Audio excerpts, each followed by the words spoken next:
Hi everyone. Firstly, if you're watching this video, it's likely you've purchased one of our bedside tables, and I just want to say a huge thank you for supporting us. Now, I hate building flat packs as much as anyone, but that's why I've put this video together for you, to try and make the build as easy as possible. First, we're just going to take a quick look at what tools will make the build really easy. I've got two drills, both with Phillips head bits in them. You can also use a screwdriver if you want, if you don't have a drill. The other thing we're going to need is a Stanley knife to get it unboxed out of the packaging.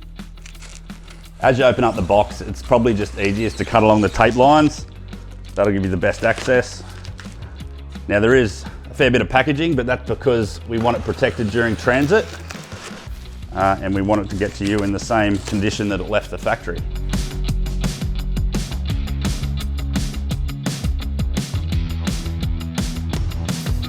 As you can see, there's quite a lot of packaging. It's best just to get this out of the road at the start, so it doesn't get in your way and makes the build a lot easier. When we get this box out, guys, it's important you just keep all these together. It's got the small parts in it, and they'll be key to the build. We're just going to get rid of our rubbish now, guys, to make it clear for the build. What I would say is there's a lot of packaging, like I said earlier. Let's make sure we recycle it. It's all recyclable except for the plastic bags here. So let's do the right thing by nature and get it in the recycle bin.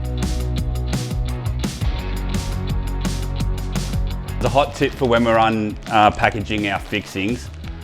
Each little pouch has got a letter on it which corresponds to the instruction book. Don't take them out of the pouches. It's easy if you just put a little slice in it, and that way you can just pull them out as you need them.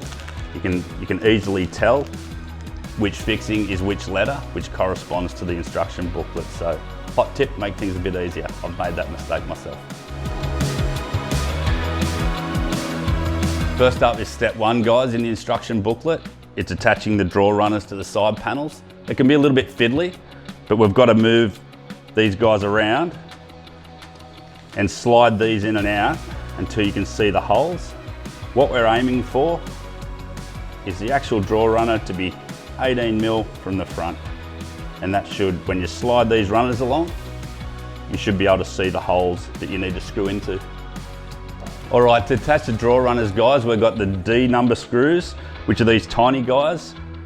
I use a drill. Some people find it's easy to use a screwdriver, but I'm going to use a drill. Hot little tip, if you can't get it to stick to the end of your drill or your screwdriver, bit of spit, sticks it right in there, and you can go face down and find the holes. You don't want to apply too much pressure to any of these. Just hand tight is fine. As you can see, I've moved my draw runner along until I can see the holes that I need. There's 3 holes in each draw runner. Each of them need a screw.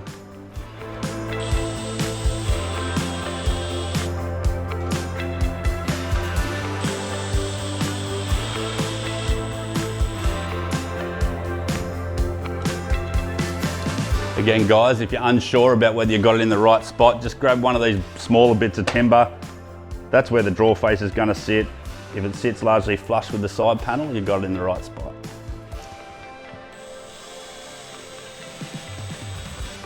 With all these fixings, guys, make sure you've got your drill set really low.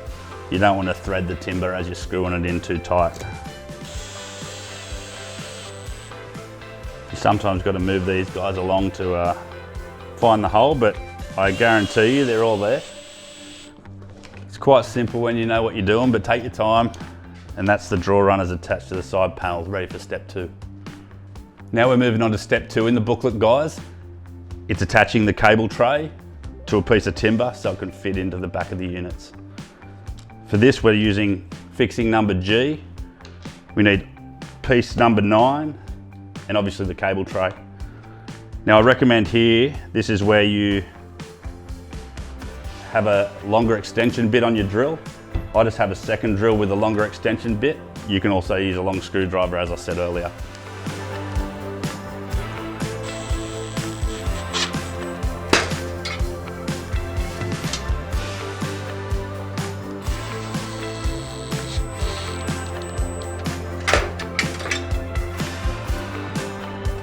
That's step 2 done, on to step 3. Now moving on to step 3. This is where we're going to attach a few smaller components that go across the back and the cable tray we just built in step 2 to the side panels to start to put it all together. In this step, the cam system comes into play.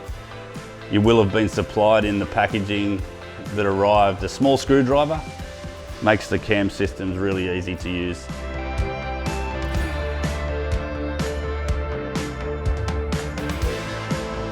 It's quite obvious where the larger pieces of the cam system go and the smaller pieces just go in the smaller holes.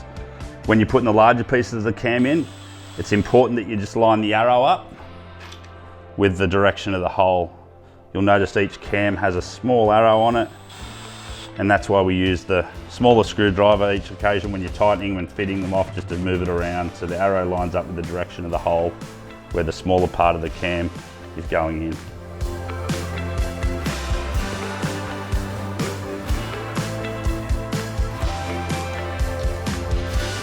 With the cams, guys, just hand tighten them with the little screwdriver we provide. There's no need to go really hard on those. See lots of people try and use a drill on these occasions, and doesn't work out well for them.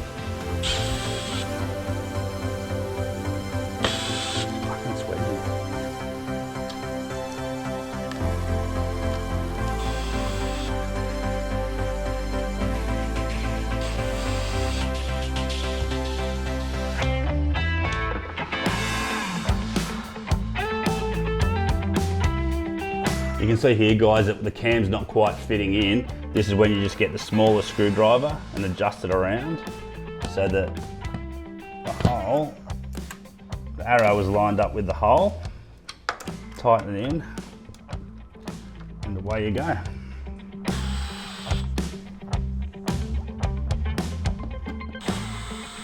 Once we've done all that, guys, from step 3, we're going to move on to step 4, which is just basically attaching the two sides together.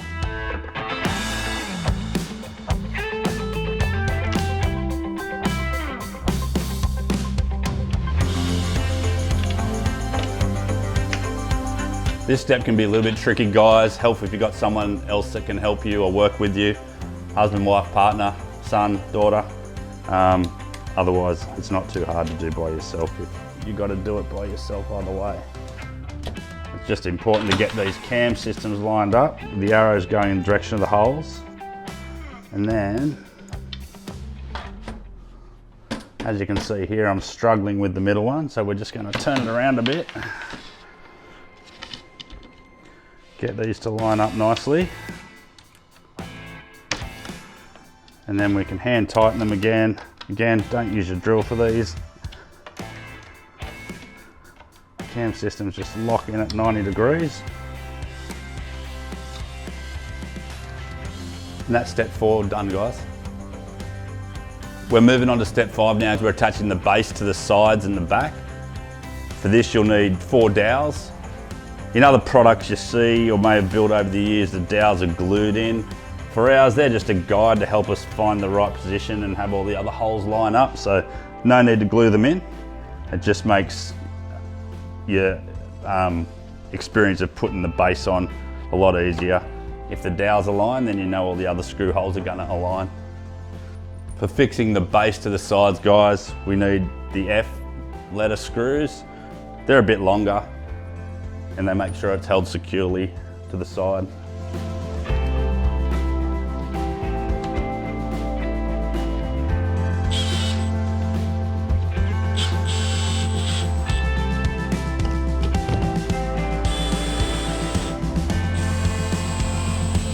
That's step 5 done. Now on to step 6, where we're going to fix the legs. Step 6, guys, can be quite fiddly, but we're simply attaching the leg plates to the base of the cabinet. 5 screws for each, 5 holes in the base. Pretty easy, just going to take 5 minutes.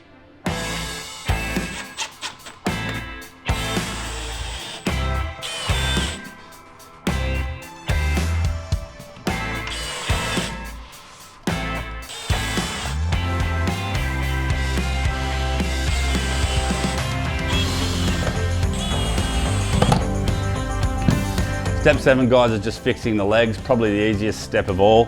Simply hand tighten them on and you're done.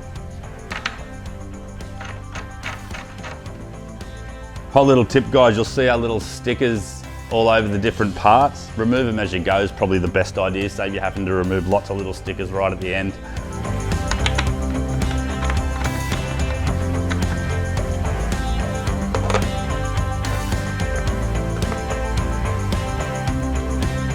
Step 8 now, guys, we're going to fix the top panel to the main body of the unit.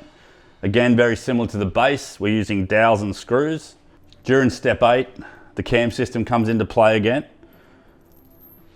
Remember, you can use a drill for the smaller part of the cam system and just the smaller screwdriver for the larger bit.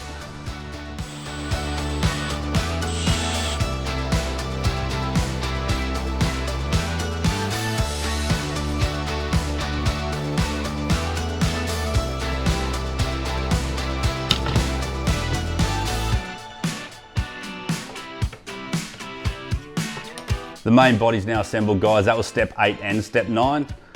Now we're on to putting the sliding CPAP sliding doors onto the side to help access to our CPAP machine. Quite simple. For this, you're going to use the smallest screws. They're letter P. Let's just use a hand screwdriver for these. They're delicate, and it's important they just get screwed in nice and delicately. Now, the reason we've got a door on each side is because these bed sides are universal. You can sleep on either side of the bed. One can either go unused or you can open it for ventilation. The back's also open for ventilation, so it just gives you options and gives you flexibility to decide what side of the bed you sleep on. We're just going to use the hand screwdriver for these little screws going in through the plastic and into the timber. Means we don't crack the plastic. That's step 10 done now, guys. We're just going to put the main body to the side while we concentrate on the drawers. Now we're onto the drawers, guys, which is step 11 in the instruction booklet. If you're building one of the standard bedsides for your partner or the spare bedside in the room that comes with the CPAP bedside, this is where it'll take a little bit of a different step for you. You're not building the top drawer like we're going to now, but you'll just move on to the next step in your booklet. It's very similar, and once we've built this top drawer for the CPAP unit, our process will follow the same path from there.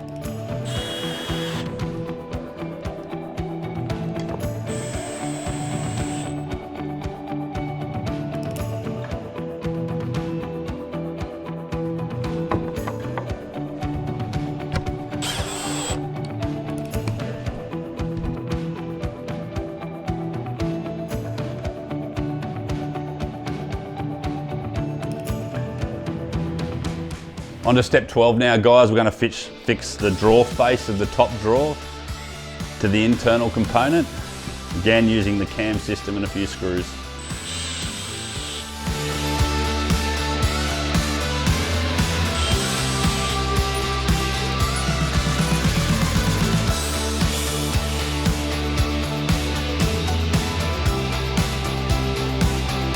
Remember, guys, with the cam system, if they don't line up, small screwdriver, slight adjustment, and they should slide right in.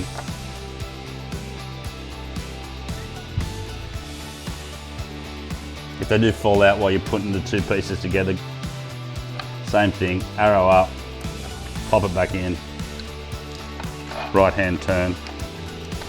Now we're on to step 13, guys. We're going to attach the drawer runner to the drawer itself. First, we're going to take the front component, or the first component of the drawer runner, out of the one that's attached to the main body. And we just do that with a small little lever here. It goes up and you slide it out, ready for attaching to the internal of the drawer. So the trick with the drawer runner is one side the lever goes up, the other side the lever goes down. So if you're not having any luck trying to push it up, chances are it's that side goes down and the other side will go up when you're pulling it out. Once you've got the small component of the drawer runner off the main body, we're simply attaching it to the side of the top drawer. There's pre-drilled holes. These ones are quite safe to use your drill for.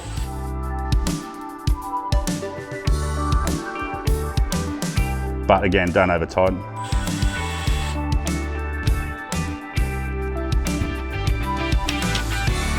The screws we're using to fix these to the side of the letter D. So quite small screws again, fiddly, but you'll get there with a bit of patience.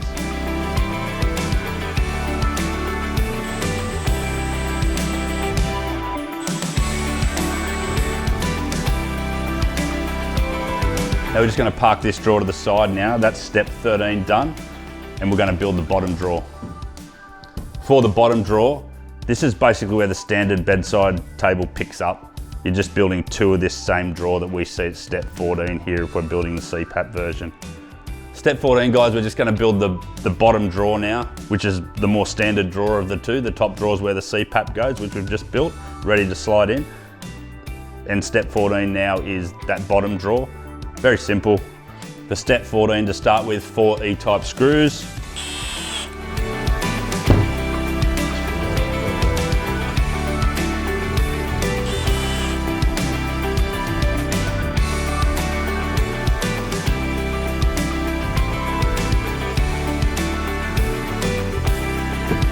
That's step 14 done. Very similar to previous steps. Now we're on to 15 just to put the face on. Step 15, guys, we're going to put the face on to the bottom drawer. Again, the cam system. Very similar to previous steps. Lightly screw the part A of the cam system in before you try to attach. These holes over here, guys, are for the handle, which we'll put on as one of the last steps, so nothing to do there.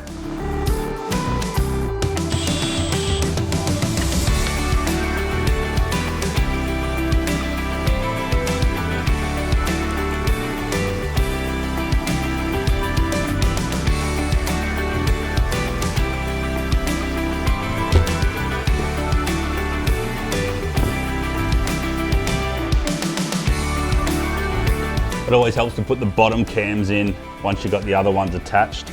Otherwise they're going to fall out and that's going to be annoying. Screw these ones up first and then you can go onto your side ones. That's the bottom drawer done as well, guys. Step 16, same process. We've got to remove the front part of the drawer runner so we can attach it to the drawer. One goes up, one goes down.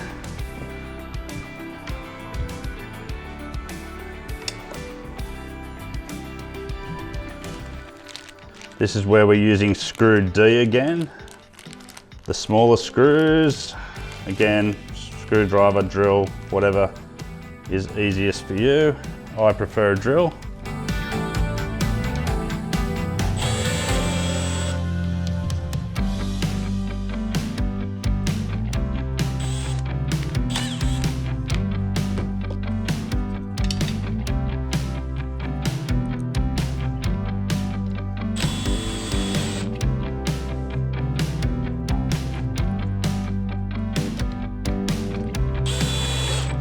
That's step 16 complete. Step 17, guys, is attaching the drawers to the runners on the main body. It's just a little bit fiddly, but if you line it up correctly, it's no big deal. I start one side at a time, so I get this side lined up. Then I come over to the other side, make sure that's lined up. And then you can just push it in, slide it in, and then you'll hear it click when you get to that point. Keep going, bit of force, and there it is. Same as the top, line one side up first. Line the second side up. Push in, bit of force, right, done. And they're the drawers attached to the unit. They'll go in and out as we need them to. We're going to attach the handles now, guys. You can do this in one of the earlier steps, but I just choose to do it at the end. Once the unit's built, it makes it that little bit easier. No big deal, do it throughout the process whenever you get to it. We're going to use the Type I screws. The holes all line up. Simply just hand screw them in is probably the easiest way for the first one into the back. And then we'll tighten them more substantially. And I'm just going to use a little screwdriver to give it a tighten. Again, no need to over tighten, just hand tight's fine.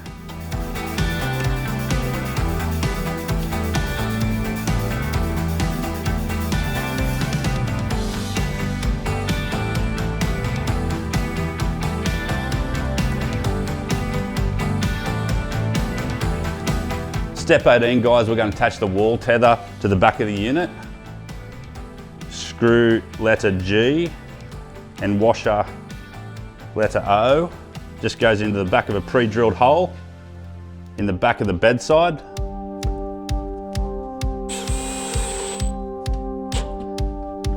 And I don't have a wall here to attach it to, but the purpose is that you attach it to your wall so it doesn't topple over. Pretty important, and for that you're using a couple of little components that you can see in your instructions. Step 19, guys, is simply attaching the wall tether to the wall once you've positioned the bedside in your bedroom correctly. You'll need F, N, and O to do that. I'll leave that to you guys, otherwise we're all finished. There you have it, guys. The build's complete, ready to go into your bedroom. Again, I just want to say a big thanks for purchasing. If you've got any feedback along the way, please reach out to me or the team. We're happy to take it on board, and we're always looking to improve this in future models as they come to market. Thanks again for listening, and I hope that made it a little bit easier for you all.